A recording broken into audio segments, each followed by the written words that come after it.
मोदी और BJP chief JP Nadda ने पूर्व भारतीय जनसंघ नेता दीनदयाल उपाध्याय को उनकी पुण्यतिथि पर पुष्पांजलि दी।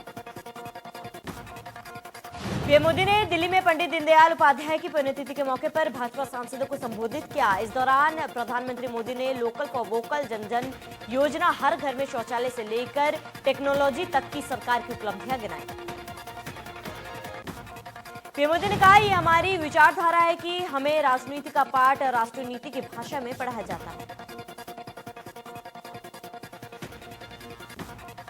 पीएम मोदी ने कहा, पार्टी में वंशवाद को नहीं, कार्यकर्ताओं को महत्व दिया जाता है। उन्होंने कहा, प्रणब मुखर्जी, तरुण गोगोई, एससी जमीर, इनमें से कोई भी राष्ट्रनेता हमारी पार्टी का फिर गठबंधन का हिस्सा कभी नहीं बन सकते।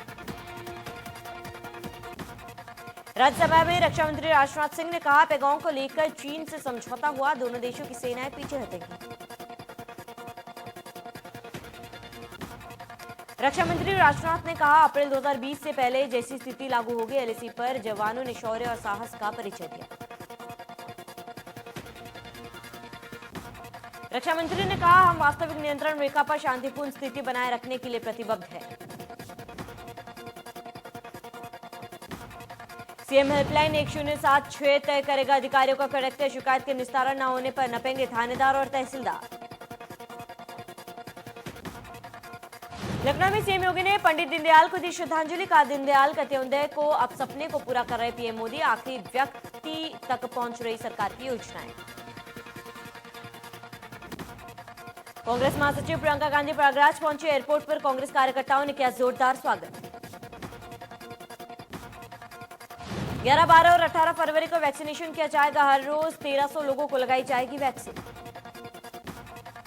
पेपरलेस कार्य प्रणाली के गुर सीखेंगे यूपी के एमएलए और एमएलसी। 3 दिन तक एनआईसी के एक्सपर्ट देंगे टिप्स। यूपी बोर्ड का परीक्षा कार्यक्रम घोषित। 24 अप्रैल से शुरू होंगे 10वीं और 12वीं की परीक्षाएं। 12 दिन में हाई स्कूल तो 15 दिन में इंटरमीडिएट की परीक्षाएं होंगी खत्म।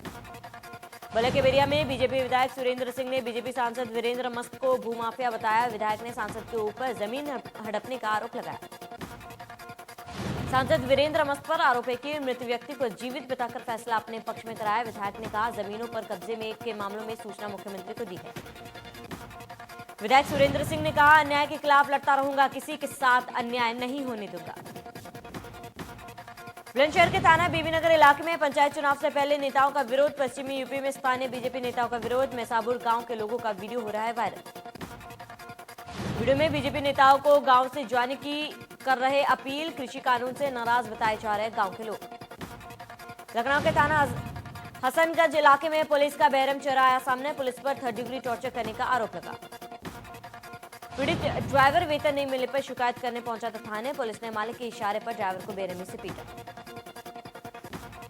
ग्रेटर नोएडा के बादलपुर थाना क्षेत्र में पुलिस और बदमाशों के बीच मुठभेड़ हो गई। मुठभेड़ में 3 बदमाश गोली लगने से घायल हो गए। तीनों बदमाश 25-25 हजार के इनामी थे। 3 दिन पहले 3 प्रॉपर्टी डीलर को मारी थी गोली। बागपत में व्यापारी की कार लूटकर भाग रहे बदमाशों से पुलिस की मुठभेड़ हो गई। मुठभेड़ में 2 बदमाश घायल बदमाशों को अस्पताल में करा के भर्ती।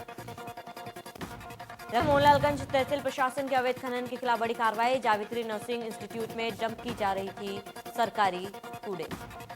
राजस्व की टीम ने मौके पर पकड़ा। मौके से मिट्टी लदा डंपर को किया गया बरामद। ड्राइवर ने पुलिस कर रही पूछताछ। बुलंदशहर के कुर्जा देहात थाना क्षेत्र में अज्ञात महिला का गला कटा शव बरामद किया गया। शव मिलने की सूचना पर इलाके में सनसनी। सूचना के बाद मौके पर पहुंची फोरेंसिक टीम जांच में जुटी। पुलिस ने शव को कब्जे में लेकर पोस्टमार्टम के लिए भेजा। पीलीभीत के पुरनपुर थाना क्षेत्र में लूट की घटना पुलिस ने खुलासा किया। पुलिस ने 2 अभियुक्तों को गिरफ्तार किया। मुरादाबाद के मेनाटेर थाना क्षेत्र में बदमाशों ने हथियार के बल पर निजी डॉक्टर के घर में की लूट। 45 तोले सोना और नकदी समेत लाखों का डकैती कर फरार। बदमाश पीड़ित परिवार को घर में बंद कर हो गया फरार। पीड़ित ने थाने में दी तहरीर। प्रतापगढ़ में शराबी सिपाहियों ने चेकिंग के बहाने घर में घुसकर महिला से छेड़खानी की। पति के विरोध करने पर पुलिस ने पति को पीटा। शोर सुनकर आसपास के लोग मौके पर पहुंचे। ग्रामीणों ने सिपाहियों की अभद्रता को देखते हुए पिटाई की। सिपाही मौके से फरार। मुरादाबाद में नगर निगम की टैक्स जमा नहीं करने पर बड़ी कार्रवाई। मानसरोवर स्थित प्लाजा को नगर निगम ने किया सील। बागपत के बड़ौद कोतवाली क्षेत्र इलाके में डीजे देख रहे युवक में मारपीट, दोनों पक्षों में जमकर हुई मारपीट, दोनों पक्षों में आधा दर्जन लोग घायल। गोंडा के देहात कोतवाली क्षेत्र में सड़क हादसे में बाप बेटे की मौत हो गई, गंभीर रूप से घायल पति का इलाज जारी। एटा में सरकारी स्कूल का छज्जा गिरने से मजदूर की मौत, हादसे में 2 अन्य मजदूर भी घायल। कौशाम्बी में पुल की रेलिंग तोड़कर नीचे गिरा ट्रक, काफी देर ड्राइवर और हेल्पर फंसे रहे, सूचना पर पहुंचे पुलिस ने दोनों को अस्पताल भेजा। मौनी अमावस्या पर सीएम योगी ने किया ट्वीट, कहा सभी श्रद्धालुओं की मनोकामनाएं पूर्ण हो।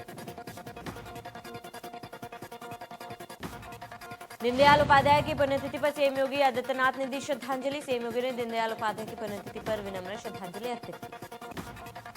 प्रयागराज में मौनी अमावस्या पर श्रद्धालुओं पर पुष्प वर्षा की गई, स्नान कर रहे श्रद्धालुओं का हेलीकॉप्टर से की गई फूलों की बारिश। आज मौनी अमावस्या का स्नान दिवस, सुबह से ही घाटों पर श्रद्धालुओं का सैलाब उमड़ा। वाराणसी में मौनी अमावस्या पर गंगा घाटों पर उमड़े श्रद्धालु, घने कोहरे और ठंड के बीच स्नान करने जुटे श्रद्धालु। हरिद्वार में मौनी अमावस्या के स्नान पर श्रद्धालुओं ने गंगा में लगाई डुबकी, अर्घ्य पौड़ी पर दिखा श्रद्धालुओं का सैलाब। कनाडा के प्रधानमंत्री जस्टिन ट्रूडो ने आज पीएम मोदी को किया फोन, इस दौरान उन्होंने कोरोना वैक्सीन की सप्लाई के मुद्दे पर की बात। पीएम मोदी ने ट्वीट कर कहा, मेरे मित्र जस्टिन ट्रूडो का फोन आया, इससे मैं खुश हूं। मैंने आश्वस्त किया है कि भारत कनाडा की ओर से मांगे गए कोरोना टीकों की आपूर्ति को सुविधाजनक बनाने के लिए पूरी कोशिश करेगा। पीएम मोदी ने कहा, हम जलवायु परिवर्तन और वैश्विक आर्थिक सुधार जैसे अन्य महत्वपूर्ण मुद्दों पर सहयोग जारी रखने पर भी सहमत हुए। जोशीमठ पहुंचे राज्यपाल बेबी रानी मौर्य ने तपोवन में आपदा प्रभावित क्षेत्र का निरीक्षण किया, इस दौरान विधानसभा अध्यक्ष भी साथ रहे मौजूद।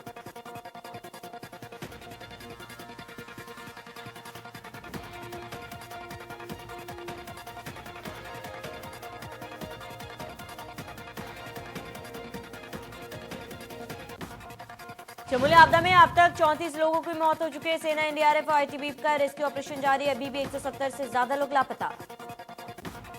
तपोवन के टनल में रेस्क्यू टीमों में ड्रिलिंग ऑपरेशन शुरू कर दिया है। अब तक 13 मीटर तक खुदाई करने की कोशिश, टनल में ड्रिलिंग इसलिए की जा रही है ताकि फंसे हुए लोगों को ऑक्सीजन पहुंचाया जा सके। उत्तराखंड में ग्लेशियर टूटने के बाद तपोवन टनल में फंसे लोगों को बाहर निकालने के लिए टनल के अंदर राहत और बचाव अभियान जारी। जोशीमठ हेलीपैड पर लैंड हुआ चीनूक, रेस्क्यू में जुटा भारतीय वायुसेना चीनूक।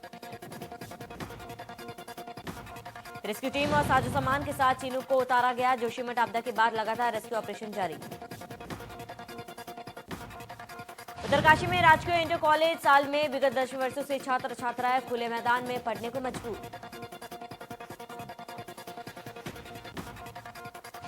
साथ ही पुराने भवनों की छतों पर घास उग गई है। छात्रों का कहना है कि बर्फबारी और बरसात के दौरान वो स्कूल आने से डरते हैं।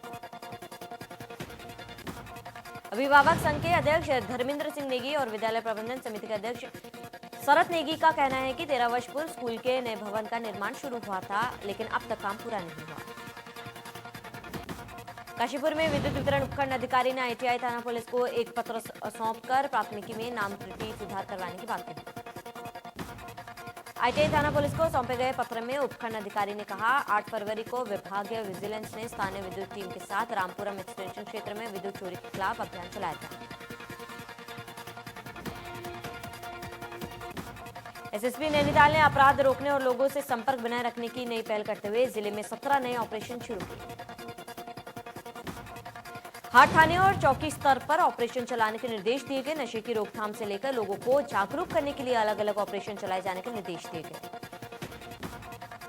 रामनगर में बाग में महिलाओं पर किया हमला, हमले में एक महिला की मौत। महिला की मौत पर परिजनों ने जताया शोक।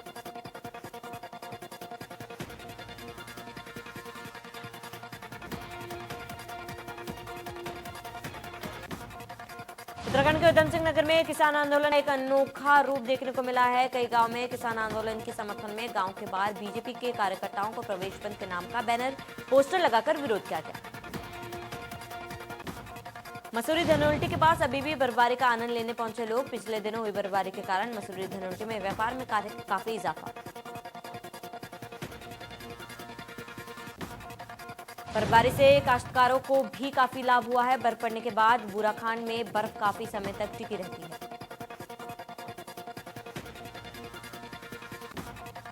कोरोना वायरस और साउथ सी में चीन की दखलंदाजी की वजह से अमेरिका और चीन के बीच तनाव बना हुआ है। ऐसे में अमेरिका के राष्ट्रपति जो बाइडेन ने चीन से निपटने के लिए रक्षा विभाग के विशेष टास्क फोर्स के गठन की घोषणा की। अमेरिका के पूर्व राष्ट्रपति डोनाल्ड ट्रंप के खिलाफ लाए गए महाभियोग का ट्रायल अमेरिका में जारी। वीडियो में दिखाया गया कि किस तरह से ट्रंप समर्थक हिंसा के वक्त कैपिटल हिल में तांडव मचा रहे थे। भारत में कोरोना वैक्सीन पहुंचने पर डोमिनिकन रिपब्लिक के प्रधानमंत्री रूजवेल्ट स्कविट ने पीएम मोदी और भारत के लोगों की जमकर तारीफ की। तेज गेंदबाज जसप्रीत बुमराह ने शानदार प्रदर्शन से क्रिकेट जगत में अपनी अलग पहचान बना ली है।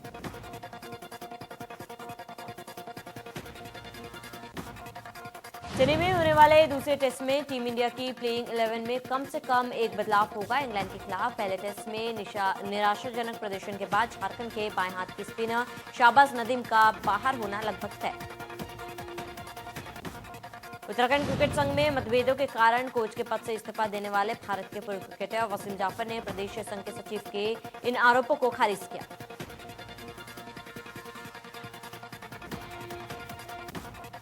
टोक्यो ओलंपिक कोटा हासिल कर चुके दिव्यांश सिंह पवार ने 253.1 के स्कोर से विश्व रिकॉर्ड तोड़कर राष्ट्रीय निशानेबाजी चेन ट्रायल्स में पुरुषों की 10 मीटर एयर राइफल T4 स्पर्धा जीत ली है।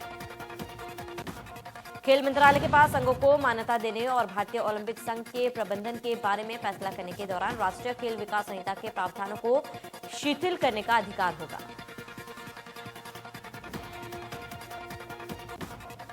23 वर्षीय फाइनेंशियल एनालिस्ट मानसा वाराणसी ने वीएलसीसी फेमिना मिस इंडिया 2020 का खिताब जीत लिया है।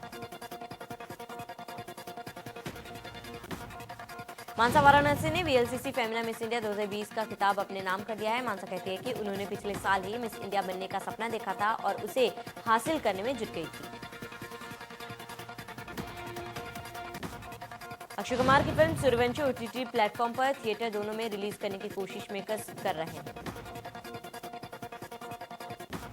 सारा अली खान ने एक नया वीडियो शेयर किया जिसमें अपने दांतों की सर्जरी करवाती नजर आ रही हैं। उन्होंने सर्जरी रूम में अपना ये वीडियो शेयर करते हुए डॉक्टर का नाम भी घोषित किया। कृषि कानूनों को लेकर बीते कई महीनों से देश में किसान आंदोलन कर रहे हैं। इस बीच अभिनेत्री सोनाक्षी सिन्हा ने किसानों के लिए एक कविता भी पढ़ी। जानवी इन दिनों फिल्म गुड लक ज्वेलरी के शूट में बिजी हैं। ऐसे में शूटिंग सेट के कुछ फोटोज और वीडियोज सामने आए हैं। दिलजीत ने हॉलीवुड की मशहूर हस्तियों द्वारा किसान आंदोलन के समर्थन में ट्वीट करने पर उनकी तारीफ की है। साथ ही हॉलीवुड गायिका रिहाना के लिए उन्होंने रीरी गाने का ऑडियो भी रिलीज किया था।